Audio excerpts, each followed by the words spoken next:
সুতরাং তার নিজের এজেন্ডা বাস্তবায়ন করার জন্য এগুলো করছে। বিএনপি সরকার আজীবন দেশ চালাবে না। সংস্কার না হলে সংকট ঘনীভূত হবে, সংস্কার না হলে দেশ আবার পুরনো ধারায় ফিরে যেতে পারে, কথা সত্য। কিন্তু তাসিম ভাই যে কথাগুলো বলছেন সেগুলোর সাথে আমি এগ্রি করি না। এই কারণেই কারণ উনি অনেকগুলো উদাহরণ দিল। আমি জাস্ট টাইম যেহেতু খুবই কম, সেক্ষেত্রে একটা উদাহরণ আপনাকে দিই। যেহেতু উনি ওই সংসদ সচিবালয় এবং অধস্তন বিচারক নিয়োগের প্রক্রিয়া নিয়ে প্রশ্ন তুললেন, যেদিন বিএনপি সে অধ্যাদেশটা বাতিল করলো ঘটনাচক্রে, সেদিন আমি দুটো টকশোতে ছিলাম এবং আমার খুব আশ্চর্য লাগলো যে সরকার বাতিল করলো এবং সরকার কেন ব্যাখ্যা দিল না।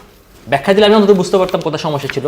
পরবর্তী যখন আমি বিভিন্ন আইনজীবীদের সাথে কথা বললাম, সংবিধান বিষয়ে কথা বললাম, ইভেন বিএনপির অনেক স্টেক হোল্ডারদের সাথে কথা বললাম, তারপর কিন্তু অলরেডি মাননীয় আইনমন্ত্রী কিন্তু সেটা ব্যাখ্যা দিয়েছেন এবং তারা বলেছেন যে তারা একটা কমিটি করবেন, কমিটি করে তারপরে মানে অধিকতর গ্রহণযোগ্য আইন করবেন। এখানে একটা ত্রুটি আছে, ত্রুটিটা আমি আপনাকে বলি। ত্রুটিটা হচ্ছে, ধরেন আপনি আল রিয়াজের কথা বলেন কিংবা আসিফ নজরুলের কথা বলেন, এখানে তারা যে সংস্কারের নাম করে তারা অন্যের উপরে 10 সেকেন্ড শেষ করে অন্যের উপরে চাপিয়ে দেওয়ার প্রবণতা দেখিয়েছেন। এখানে আপনার ত্রুটিটা কোন জায়গায় আমি একটু বলি।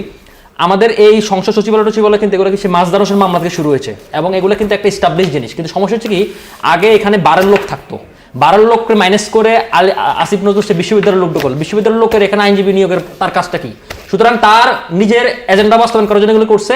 বিএনপি সরকার আজীবন দেশ চালাবে না, কিন্তু বাংলাদেশ যেন স্টেবল পথে থাকে সেজন্য তারা অধিকতর গ্রহণযোগ্য করার জন্য সকলকে নিয়ে তারা এটা বেটারমেন্ট করবে। এটার জন্য 180 দিনের সময় আছে। সুতরাং 180 দিনের আগে আপনি বিরোধী করতে পারেন, কিন্তু তাকে কাট করা যাওয়ার কিছু নাই। সুতরাং আমরা অপেক্ষা করি এবং যদি সে ব্যর্থ ঘটে তখন তাকে আমরা কাট করে দেওয়া। ধন্যবাদ।